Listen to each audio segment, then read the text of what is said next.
Hey guys, hello everyone. शुरू करते हैं आज का हमारा लास्ट एंड नेक्स्ट पार्ट। जुलाई जुलाई 2016 का इकोनॉमिक्स यूजीसी नेट का पेपर हम सोल्व कर रहे हैं। तो आज उसका लास्ट पार्ट है।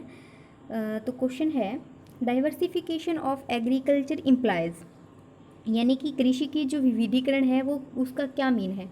ठीक है, तो बेसिकली जो डाइवर्सिफिकेशन का मतलब क्या होता है कि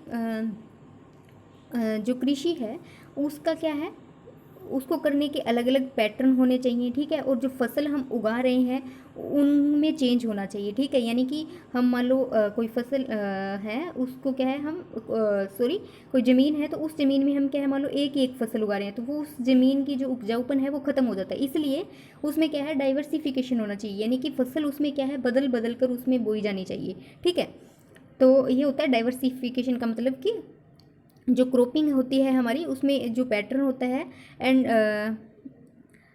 जो हॉर्टिकल्चर होता है उसको, इन दोनों को इसमें क्या है चेंज करना चाहिए। ठीक है, तो इसका राइट आंसर होगा ऑप्शन नंबर डी, यानी चेंजिंग द क्रॉपिंग पैटर्न, यानी कि फसल का पैटर्न चेंज करना चाहिए in favour of horticulture and floriculture crops, यानी कि इसको हम कृषि और जो फूलों की खेती है उसमें इसको चेंज कर सकते हैं। ठीक है, नेक्स्ट क्वेश्चन है, which one of the following schemes is not included in the राष्ट्रीय कृषि विकास योजना RKVY। ठीक है, यानी कि इनमें से कौन सी योजना जो है वो RKVY यानी राष्ट्रीय कृषि विकास योजना में शामिल नहीं की गई है। ठीक है, तो सबसे पहले डी है national mission for protein supplements. Next है सेफ्रन मिशन, यानी सेफ्रन मिशन का मीन्स क्या होता है कि केसर कृषि मिशन। ठीक है, और national mission for protein supplements यानी राष्ट्रीय प्रोटीन संपूर्ण मिशन। ठीक है, और नेक्स्ट है एसिलिरेटेड फूडर डेवलपमेंट प्रोग्राम, ये क्या होता है त्वरित चारा विकास कार्यक्रम। ठीक है, तो जो राष्ट्रीय कृषि विकास योजना है इसमें इन तीनों प्रोग्राम को इंक्लूड किया गया है, लेकिन यहाँ पे पूछा क्या है नोट इंक्लूडेड। ठीक है, तो ये बाय मिस्टेक हो सकता है। ठीक है, तो इसका वैसे इसका जो आंसर यहाँ पे आना चाहिए था, ये नोट नहीं आना चाहिए था, इंक्लूडेड आना चाहिए था। ठीक है, तब इसका राइट आंसर बनता ऑप्शन नंबर डी, इसमें तीनों इंक्लूड किए गए। ठीक है, और जो एनटीए ने वैसे इसका डी ही आंसर इसका राइट माना है। ठीक है, इसमें तीनों इंक्लूड किए गए हैं, तो ये मिस प्रिंट हो सकता है यहाँ पे। ठीक है, नेक्स्ट क्वेश्चन है, अजेशन रीजन का क्वेश्चन है कि agriculture productivity is very low in India. बिल्कुल सही है ये कथन कि भारत में जो कृषि की जो प्रोडक्टिविटी है यानी कि जो उत्पादकता है वो क्या है, बिल्कुल लो है। ठीक है, एंड नेक्स्ट क्वेश्चन, तो ये स्टेटमेंट तो सही है। नेक्स्ट है rate of the growth of population is high in India, ये स्टेटमेंट बिल्कुल सही है कि जो जनसंख्या की वृद्धि दर है वो क्या है काफ़ी उच्च है। ठीक है, तो दोनों स्टेटमेंट सही है, लेकिन ये इसके सही एक्सप्लेनेशन नहीं करता है क्योंकि दोनों जो स्टेटमेंट है वो अलग अलग हैं। ठीक है, ये इसका रीज़न नहीं बता रही है, तो इसलिए इसका राइट आंसर होगा ऑप्शन नंबर बी, यानी ए और R both true, R is not correct explanation of A. ठीक है, बी इसका राइट आंसर हो जाएगा। एक मैं रिकमेंड करूँगी कि आप ये वीडियो लास्ट तक ज़रूर देखें क्योंकि इसमें एक मैथमेटिकल क्वेश्चन भी है और इकोनॉमेटिक्स के 2-3 क्वेश्चन हैं जिनको हम डिटेल में सोल्व करेंगे। और ऐसे क्वेश्चन हैं इसमें कि जो जिसमें जो स्टूडेंट है वो ज़्यादातर कंफ्यूज रहते हैं और उनको समझ नहीं आता है कि कैसे इसको सोल्व करना है, हालांकि होते वो बहुत ईजी हैं। तो मैं रिकमेंड करूँगी कि आप जो ये वीडियो है लास्ट तक ज़रूर देखें। नेक्स्ट क्वेश्चन है agriculture census is done at which one of the following intervals, यानी कि जो एग्रीकल्चर सेंसस यानी कृषि जनगणना जो है वो कितने गैप के बाद, कितने इंटरवल्स के बाद उसकी गणना की जाती है। ठीक है, तो इसका राइट आंसर होगा ऑप्शन नंबर सी, यानी वंस इन 5 ईयर, यानी 5 सालों में केवल एक बार इसकी जनगणना की जाती है। ठीक है, और भारत में इसकी जनगणना जो है ये 3 चरणों में इसकी जनगणना करवाई जाती है। पहले चरण में क्या होता है, पहले चरण में इसमें क्या होता है जो भी जितने भी खेत होते हैं उनकी सूची को एक सिस्टमेटिक कोड में और इसको एक कोड में इसको रख के उसमें उसमें जो भी इसका जो मालिक है, ठीक है, उसके सामाजिक समूह और एरियाज कौन सा है, ठीक है, और सॉरी, और मतलब उसका जो मालिक है वो मेल है या फीमेल है, इस तरह के मतलब धारक के जो लिंग है और सामाजिक समूह है आदि के जो डेटा है उसके साथ तैयार की जाती है। और दूसरे चरण में उसके दौरान उसका क्या है, उसका जो सिंचाई लेवल होता है, ठीक है, सिंचाई का स्तर होता है, या काश्तकारी विवरण जो होते हैं, फसल के प्रतिरूप कौन सी है, ठीक है, इन सभी को डाटा जो है इसमें इंक्लूड किया जाता है। और थर्ड चरण में, जिसे हम इनपुट सर्विस के नाम से जानते हैं, ठीक है, इनपुट सर्वे के नाम से जानते हैं, तीसरा चरण जो है, और इसमें उन क्षेत्रों या फिर उन खेतों के आकार को वर्गों में प्रयुक्त किया जाता है, और इनसे संबंधित जो भी इसके इनपुट होते हैं, जो भी इस पे इनपुट यूज़ किए जाते हैं, ठीक है, उसके जितने भी आंकड़े होते हैं उनको इकट्ठा किया जाता है, ठीक है। नेक्स्ट क्वेश्चन है, the share of food expenditure in total expenditure for urban consumer and rural consumer in India was 56% and 64% respectively in 1987-88, ठीक है, यानी कि 1987 एंड 88 में जो फूड एक्सपेंडिचर है वो कितना था, 56% एंड 64% था, ठीक है, and which change to 41% and 54% in 2009 and 10, यानी 2009 एंड 10 में ये क्या है, कम हो गया है, ठीक है, यानी 56 से ये 41% हो गया और 64 से ये 54% हो गया, ठीक है। तो this is appropriately explain why which of the following, यानी कि फिर इनमें से ये कौन सा जो लो है वो इसका एक्सप्लेनेशन करता है, ठीक है। तो इसका राइट आंसर होगा ऑप्शन नंबर सी, यानी ऑपरेशन ऑफ एंजल लॉज, ठीक है। एंजल लॉ क्या बताता है, एंजल लॉ बताता है कि जैसे जैसे हमारी आय में वृद्धि होती है वैसे वैसे हमारी जो नॉर्मल गुड्स होती हैं उनकी जो डिमांड है यानी मांग जो है उसमें भी वृद्धि होती है, ठीक है। लेकिन ये जो कंडीशन है ये हमारी जो घटिया वस्तुएं होती हैं, ठीक है, उसमें लागू नहीं होता है। उसमें क्या होता है, जैसे हमारा इनकम का स्तर, एक इनकम का एक लेवल होता है, उससे ऊपर अगर हमारी इनकम बढ़ती है तो हम उन वस्तुओं को क्या है खरीदना कम कर देते हैं या फिर बंद कर देते हैं, ठीक है। तो इसलिए इसमें क्या होता है कि पहले जितना हम उन चीज़ों पे व्यय कर रहे थे तो बाद में एक लेवल के बाद में जब इनकम बढ़ती है तो उस पर हम खर्चा कम करना शुरू कर देते हैं, ठीक है। तो इसका राइट आंसर हो जाएगा सी। नेक्स्ट क्वेश्चन है, नेक्स्ट मैथमेटिकल क्वेश्चन है ये, फोर डिमांड फंक्शन दिया हुआ है, what is the consumer surplus हमें बताना है एट x इक्वल टू 2 दिया हुआ है, ठीक है। तो वैसे कंज्यूमर सरप्लस हम पहले भी कर चुके हैं, इसको CS से डिनोट करते हैं, इसका फॉर्मूला होता है integration x 0 p dx minus P x, ठीक है, p इंटू एक्स होता है, ठीक है। तो सबसे पहले हमें क्या है, x हमें दिया हुआ है, ठीक है, हमें निकालना है p फंक्शन दिया हुआ है, p की वैल्यू हम निकाल सकते हैं यहाँ पे x की वैल्यू पुट करके, ठीक है। तो हम निकालते हैं यहाँ पे, तो हम p की वैल्यू निकालते हैं, p हमें दिया हुआ है, x की वैल्यू सीधा रख देते हैं 15 माइनस 2 इंटू 2 माइनस 2 का square, 15 minus 4 minus 4, p equal to कितना आ गया ये 15, ये हो गया 8, यानी 15 माइनस 8 करेंगे तो ये कितना आ जाएगा 7 आ जाएगा। अब p की वैल्यू हमारे पास आ गई है, p की वैल्यू आ गई है 7, ठीक है, इसको रफ कर देते हैं, p की वैल्यू हमारे पास कितनी है 7 है, ठीक है, और x की वैल्यू हमारे पास 2 है। अब क्या है इंटीग्रेशन x की वैल्यू रख देते हैं यहाँ पे 2 0 15 minus 2x minus x square dx minus p और x होता है यहाँ पे, ठीक है, तो यहाँ पे हम 7 इंटू 2 भी लिख सकते हैं, ठीक है। अब क्या इस फंक्शन को हम इस x से मल्टीप्लाई करेंगे, ठीक है, integration x 0 15x minus 2x का स्क्वायर माइनस एक्स क्यूब, ठीक है, और माइनस ये कितना आ जाएगा 14 आ जाएगा, ठीक है। अब ये फंक्शन आ चुका है, अब इसमें हम क्या करेंगे, इसमें एक तो जो x की वैल्यू हमें दी हुई है 2, ठीक है, वो इस x की जगह हम पुट करेंगे, ठीक है, और एक जो इंटीग्रेशन है इंटीग्रेशन तोड़ेंगे, ठीक है। तो इंटीग्रेशन तोड़ते हैं सबसे पहले और साथ के साथ ही x की वैल्यू भी रख देते हैं, ठीक है। इंटीग्रेशन, चलो पहले इंटीग्रेशन तोड़ ही लेते हैं, तो इंटीग्रेशन तोड़ेंगे, ये कितने 15x minus 2x square divide by 2 हो जाएगा, ठीक है। इंटीग्रेशन में क्या होता है, जैसे हम डेरिवेटिव निकालते हैं, डेरिवेटिव में हम क्या है -1 करते हैं, ठीक है, और इंटीग्रेशन में +1 होता है, ठीक है। नेक्स्ट ये कितना आ जाएगा, यहाँ पे 3 है ना, तो x 3 माइनस अपॉन में 3 आ जाएगा, ठीक है, यहाँ पे इंटीग्रेशन और माइनस आ जाएगा 15। अब इस फंक्शन में हम क्या है x की वैल्यू पुट करेंगे, ठीक है। तो फंक्शन है 15x 2x स्क्वायर 2x3 और फिर ठीक है, तो ये क्या था 15x minus 2x² divide by 2 minus x3 divide by 3 minus 14। अब ये यहाँ पे 2 रखा हमने तो ये कितना आ गया 30 माइनस यहाँ पे 2 2 2 इंटू टू करेंगे तो ये 8/2 माइनस फिर ये 8/3 माइनस 14 आ जाएगा। ठीक है, ये यहाँ से कैंसिल हो जाएगा 4 पे, तो और ये 14 और ये 4 यानी 18।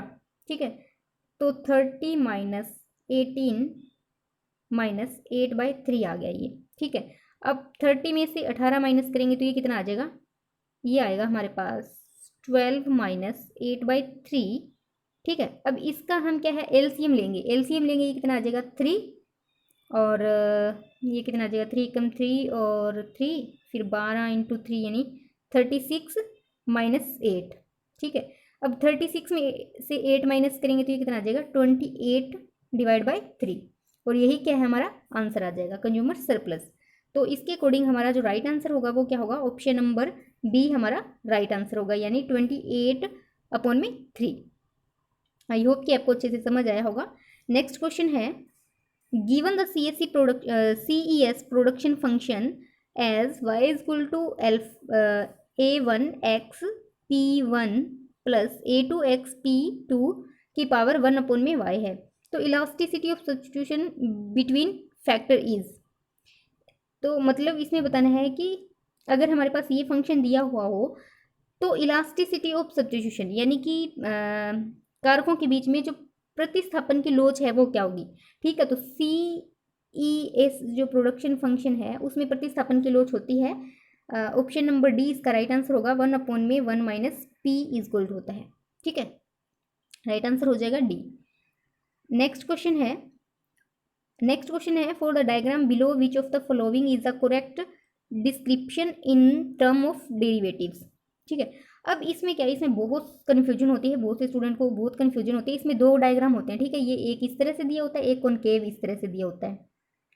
ठीक है, इस तरह से ये डायग्राम दिए होते हैं और उसमें पूछते हैं कि हमारा जो फर्स्ट डेरिवेटिव है एंड सेकंड डेरिवेटिव है वो क्या रहेंगे, लेस देन 0 रहेंगे या ग्रेटर देन 0 रहेंगे। ठीक है, और इसमें ये इतनी सारी इक्वेशन सीधी होती है, वैसे ही पजल हो जाता है कि कौन सा आएगा, ग्रेटर देन आएगा कि लेस देन आएगा। ठीक है, तो इसमें ये सबसे पहले तो ये क्वेश्चन जो है ये कहाँ से लिया गया है, ये क्वेश्चन लिया गया है हमारा जो इनाडा शर्तें हैं। ठीक है, इनाडा और उजावा थ्योरम है, वहाँ से ये क्वेश्चन लिया गया है। ठीक है, और उसमें ये अजम्पशन मानी गई है।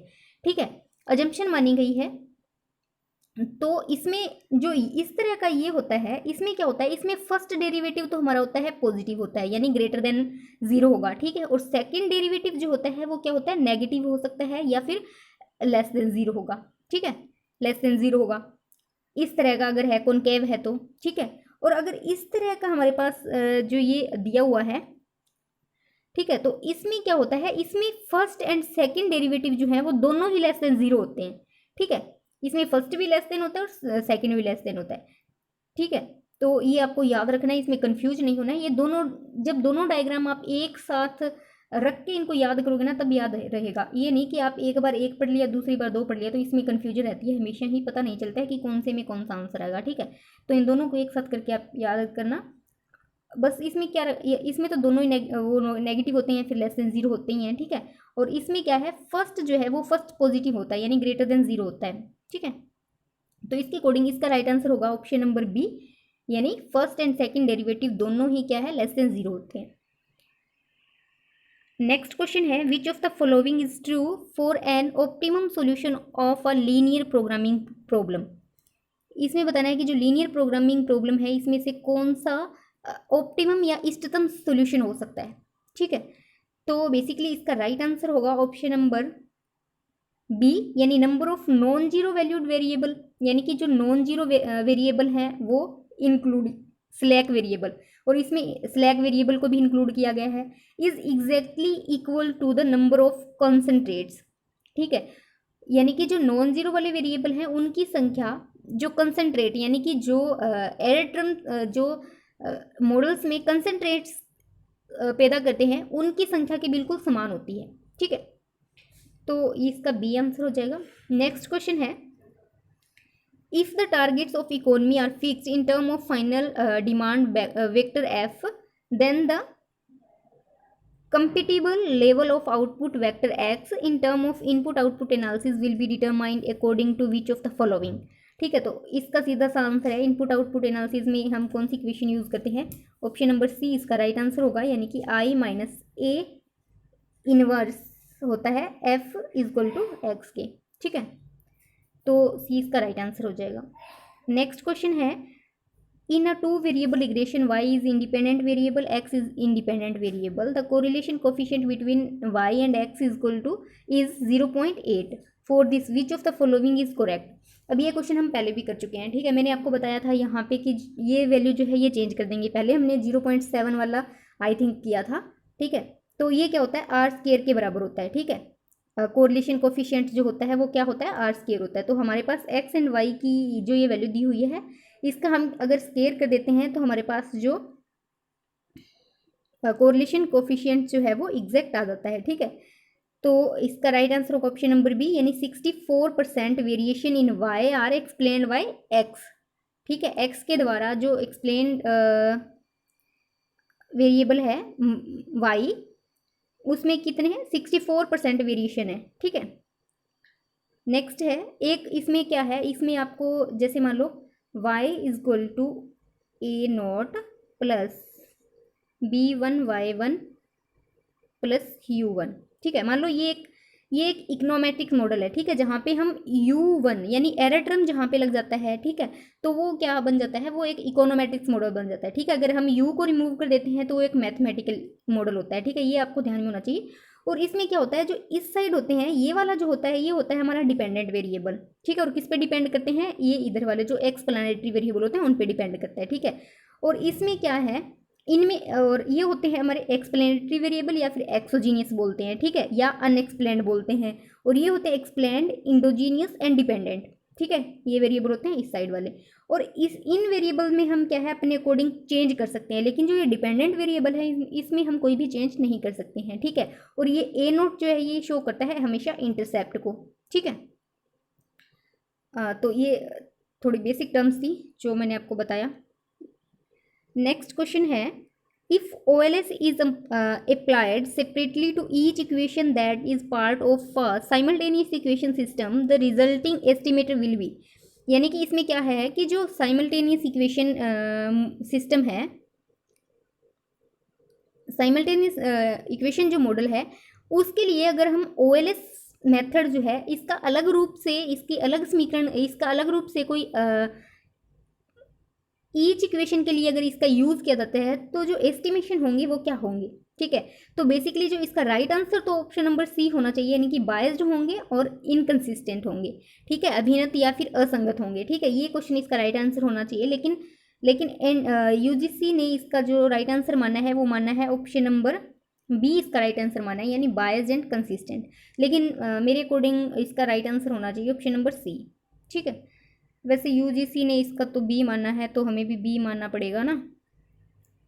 नेक्स्ट क्वेश्चन है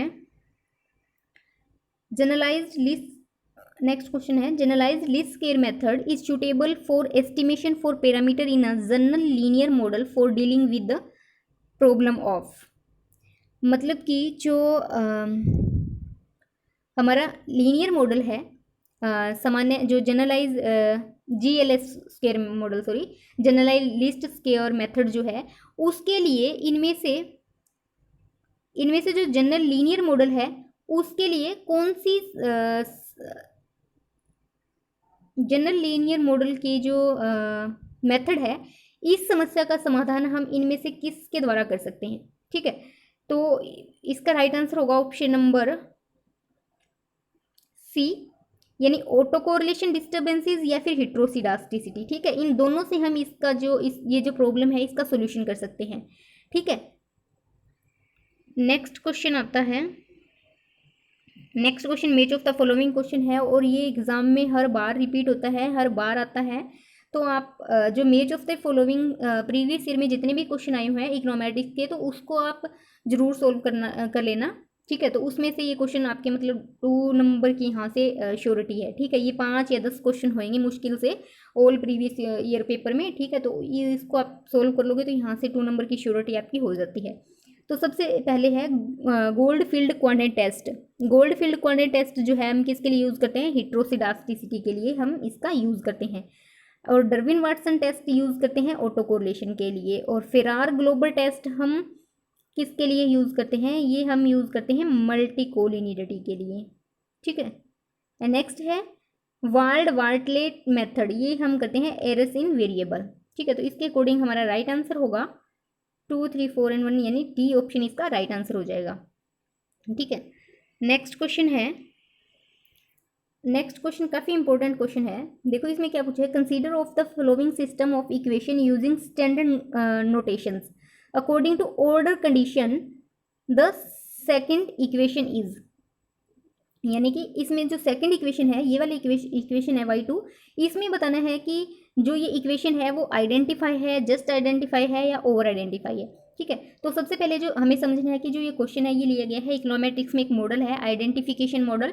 ठीक है, और उसको हम 2 मेथड से उसमें हम जो भी इक्वेशन है सोल्व करते हैं। एक होता है हमारा ऑर्डर मेथड और दूसरा होता है हमारा रैंक मेथड। ठीक है, और इसमें क्या है ऑर्डर कंडीशन, तो इसमें हम ऑर्डर कंडीशन से इसको निकाल सकते हैं। ठीक है, तो इसका फॉर्मूला सबसे पहले आप फॉर्मूला नोट कर लेना, ऑर्डर कंडीशन जो होती है, और ये फॉर्मूला सबसे इजी फॉर्मूला है। ठीक है, तो दूसरा रैंक वाला है वो थोड़ा सा उसमें मतलब YT है IT है इक्वेशन सी होती है, उसमें थोड़ा मतलब वो थोड़ा इसके रैंक के ऑर्डर के मुकाबले जो रैंक वाला है वो थोड़ा सा टफ है। ठीक है, तो इसलिए आप इसको याद कर लेना। इसमें क्या होता है, इसका फॉर्मूला होता है K minus m is equal to z minus 1। अगर k minus m is equal to z minus 1 ये दोनों इक्वल हैं तो क्या होता है हमारा एग्जैक्टली आइडेंटिफाई या फिर जस्ट आइडेंटिफाई हम बोलते हैं। ठीक है, और अगर ये greater than k minus m greater than z minus 1 है तो ये क्या होता है हमारा, इसको हम बोलते हैं अगर ये ग्रेटर देन है तो इसको बोलते हैं हम ओवर आइडेंटिफाई।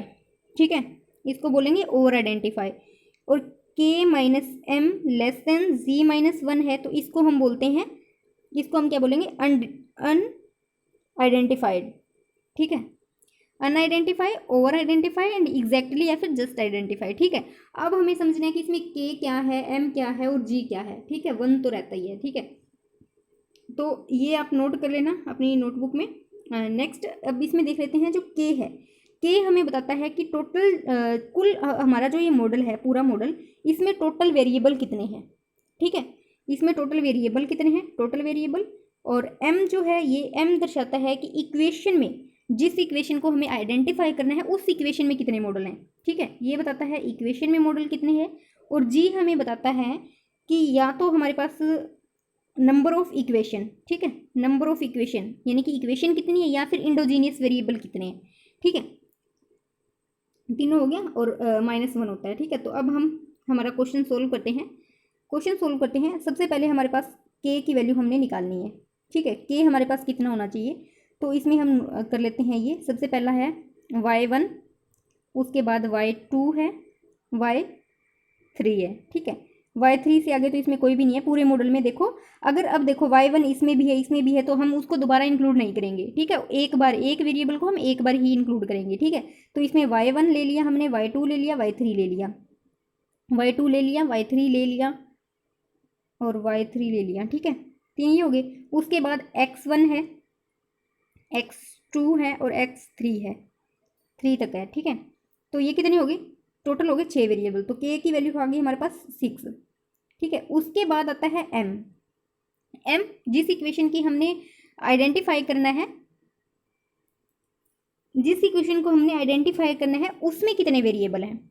ठीक है, उसमें कुल वेरिएबल कितने हैं। ठीक है, तो इसमें कितने वेरिएबल हैं, अब हमें करना है सेकंड इक्वेशन का। तो सेकंड इक्वेशन में कितने हैं, 1 2 3 एंड 4, यानी y वाले हो गए 3, 1 2 एंड 3 और x हो गया कितने हो गए 4। ठीक है, और ये हमारे पास कितने हो गए 6। और g कितने, g हमारे पास है number of equation, number of equation हमारे पास कितनी है 3 है। ठीक है, ये आ गया हमारे पास। तो इसको हम फॉर्मूले में पुट करते हैं। फॉर्मूला हमारा है k माइनस एम यानी 6 माइनस 4, 6 माइनस 4 कितना आ गया 2, एंड g माइनस 1, g कितना है 3 माइनस 1, तो ये कितना आ गया 2, यानी ये क्या हो गए बराबर हो गए 2 इक्वल टू 2 यानी बराबर। तो हम कह सकते हैं कि ये जो इक्वेशन है ये क्या है, जस्ट आइडेंटिफाई या फिर एग्जैक्टली आइडेंटिफाई है। ठीक है, ये इसका राइट आंसर क्या आ जाएगा, ऑप्शन नंबर बी यानी जस्ट आइडेंटिफाई या फिर एग्जैक्टली आइडेंटिफाई। इसी तरह हम फर्स्ट का भी निकाल सकते हैं और सेकंड का भी निकाल सकते हैं। ठीक है, इसका आप खुद निकाल के देखना कि कैसे आता है, आपको समझ में आया है या नहीं आया है। ठीक है, तो ये थे आज के क्वेश्चन। हमारा जुलाई 2016 का पेपर जो है वो पूरा सोल्व हो चुका है। इससे पहले 2017 के हमने दोनों पेपर सोल्व कर लिए हैं, 2018 के दोनों पेपर सोल्व कर लिए हैं। ठीक है, 2019 का पेपर दिसंबर वाला हमने सोल्व किया है। ठीक है, तो इतने सारे पेपर हमने सोल्व किए हैं और विद एक्सप्लेनेशन सोल्व किए हैं। उसमें जितने भी मैथमेटिकल के क्वेश्चन हैं उनको इन डिटेल सोल्व किया है। और इसके अलावा अगर किसी भी स्टूडेंट को कोई भी प्रॉब्लम आती है तो वो मुझसे कांटेक्ट कर सकता है थ्रू मेल आईडी।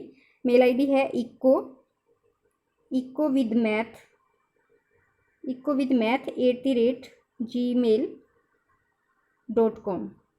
ठीक है, इस मेल के थ्रू आप मुझसे कांटेक्ट कर सकते हैं। कोई भी प्रॉब्लम है, आपको किसी भी क्वेश्चन में प्रॉब्लम है तो इस मेल पे आप सेंड कर सकते हैं। ओके गाइस, मिलते हैं नेक्स्ट वीडियो में। अगर आपको वीडियो पसंद आता है तो वीडियो को लाइक कीजिए, वीडियो को शेयर कीजिए ताकि अदर स्टूडेंट को इसका बेनिफिट मिल सके। Okay guys.